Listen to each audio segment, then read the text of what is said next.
Akak ni Hani tunjuk. Yang ni kak warna brown. Brown betul-betul lembut tu. Warna brown ni kak, akak nak nak matching dengan baju hitam. Boleh baju cream, boleh baju brown. Boleh nak pakai pelbagai warna baju pun boleh. Sebab warna ni warna senang nak match. Okey, untuk bawal. Bawal nombor 1 untuk diamond kopi Swarovski. Dia punya bawal ni bidang 45 sayang. Bawal bidang 45. Hani review colour boleh ke? Okey, Hani review colour kak deh. First, Hani ulang balik kak, ni warna nude. Lepas tu, Hani ada warna hijau mint. Yang ni warna hijau mint. Hijau mint green. Maaf lah terbuka sikit. Lepas tu next, Hani ada warna royal blue. You all tengok ni kak. Royal blue ni cantik. Kalau you all suka warna-warna striking, warna-warna terang, boleh ambil yang ni sayang. Warna royal blue. Okay, lepas tu next, Hani ada warna baby blue. Warna ni terpaling lawa. Waduh. Ni kak, seorang satu wajib ambil. Yang ni hanya ada dalam 3 helai, 2 helai je dia punya stok. Tak banyak.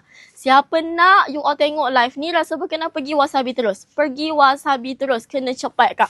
Ni ada colour hitam. Colour hitam ni pun sama. Warna wajib yang you all kena ada. Seorang satu kena ada sayang. Warna hitam.